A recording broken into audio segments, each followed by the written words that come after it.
তো hello guys, welcome to my YouTube channel. তো guys চলে এসলাম আরও একটি নতুন ভিডিও নিয়ে। তো ভিডিওটি দেখার অনুরোধ রইল প্রথম থেকে লাস্ট পর্যন্ত। চলো শুরু করা যাক ভিডিওটি। তো গাইস আজকে আমরা জানবো অজয় দেবগন সম্পর্কে। তিনি জন্মগ্রহণ করেন 2 এপ্রিল 1969 সালে। তিনি একজন ভারতীয় অভিনেতা, চলচ্চিত্র প্রযোজক ও পরিচালক। তিনি হিন্দি চলচ্চিত্রের অন্যতম প্রভাবশালী ও সফল অভিনয়শিল্পী, যিনি 100-এরও বেশি চলচ্চিত্রে অভিনয় করেছেন। চলচ্চিত্রের কাজের জন্য তিনি অসংখ্য পুরস্কার অর্জন করেন। তার মধ্যে রয়েছে 2টি শ্রেষ্ঠ অভিনেতা বিভাগের জাতীয় চলচ্চিত্র পুরস্কার এবং 4টি ফিল্মফেয়ার পুরস্কার অর্জন করেন। এবং 2016 সালে ভারত সরকার তাকে দেশটির 4র্থ সর্বোচ্চ বেসামরিক সামান্য পদ্মশ্রী পদকে ভূষিত করে।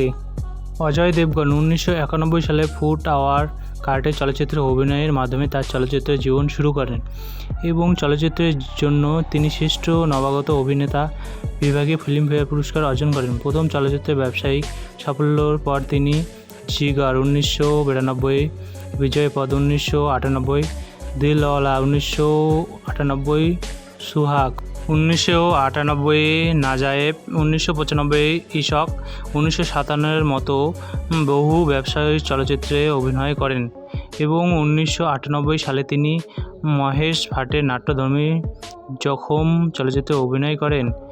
বেশ সমাদৃত হন এবং শ্রেষ্ঠ অভিনেতা বিভাগে তার প্রথম জাতীয় চলচ্চিত্র পুরস্কার অর্জন করেন।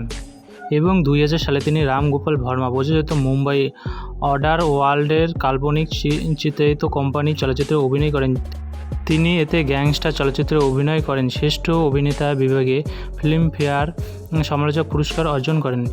একই বছর তার অভিনীত দেওয়াঙ্গি চলচ্চিত্রে সমাদৃত হন এবং তিনি কাজের জন্য শ্রেষ্ঠ খল অভিনয়শিল্পী বিভাগে ফিল্মফেয়ার পুরস্কার অর্জন করেন। এইভাবে তার নানান ছবিতে তার আত্মপ্রকাশ ঘটে। তো গাইজ আজকের ভিডিও এতটুকুই। ভিডিওটাকে ভালো লাগলে লাইক, কমেন্ট, শেয়ার অবশ্যই করবেন আর আমার ইউটিউব চ্যানেলটাকে সাবস্ক্রাইব করবেন।